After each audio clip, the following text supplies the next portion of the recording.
Blessings and peace, everyone.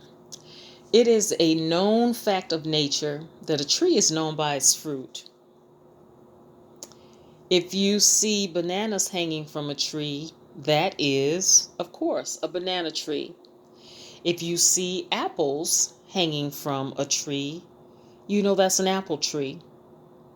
If you see oranges hanging from a tree, you know, of course, that's an orange tree.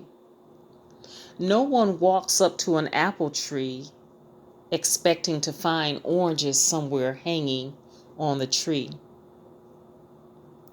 But get this, it is also a known fact that a bad tree, no matter how hard it tries, it can never produce good fruit.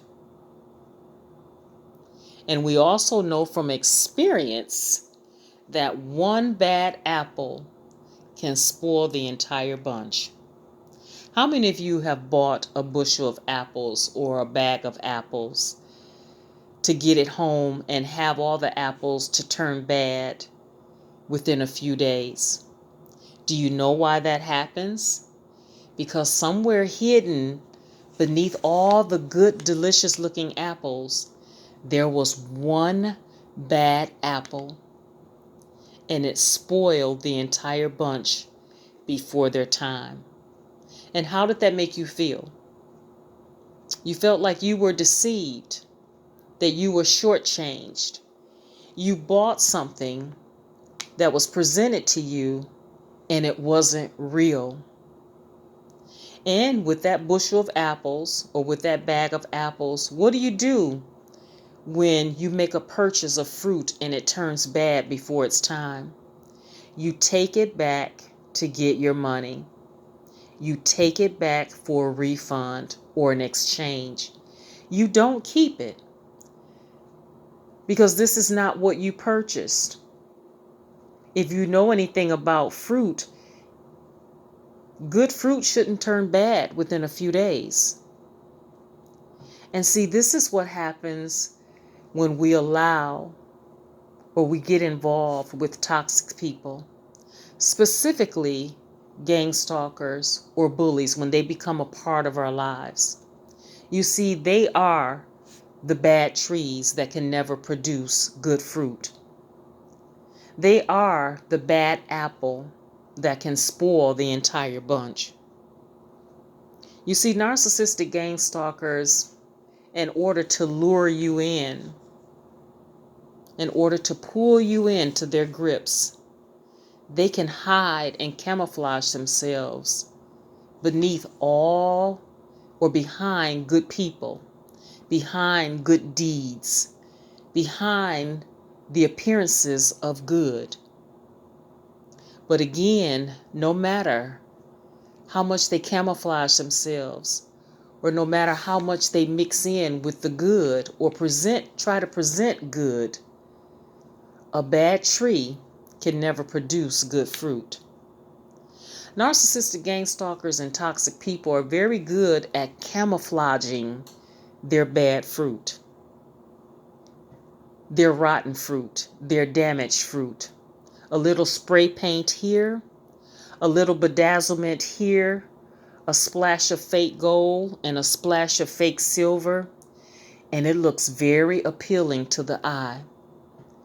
It delights and it excites all five senses. But my friend, when the rain comes, what happens to spray paint?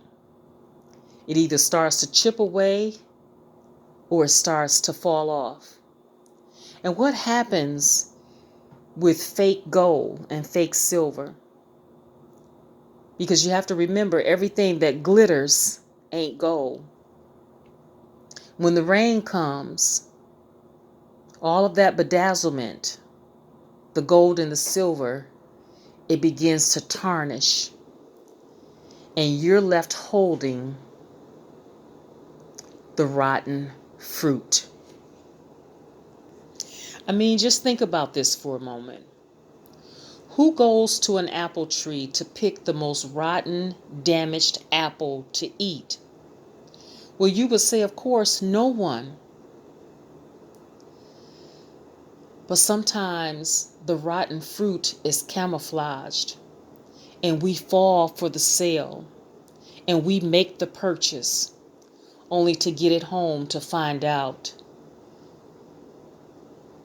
that it's bad fruit. And so when it comes to narcissistic gang stalkers, we know, of course, that they have an entire list of bad fruit that they try to camouflage. And they camouflage it so well because they know how to appeal to the lust of the flesh, the lust of the eye, and the pride of life to pull you in, to get you off the right path, to get you to change directions, to get you to make the sale, to make the purchase. And so on tonight, let's talk about some of the bad fruit that's produced on the bad tree of narcissistic gang stalkers and bullies.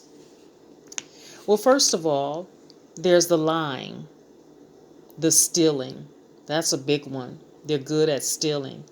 There's the jealousy, envy, and hatred. There's the manipulation and deceit. There's the bad fruit of destruction, confusion, and chaos. There's the bad fruit of evilness and wickedness. And who in their right mind would purposely purchase anything from this list? Is it really worth it? We must start to exercise our gifts of discernment so that we can discern the bad fruit from the good fruit.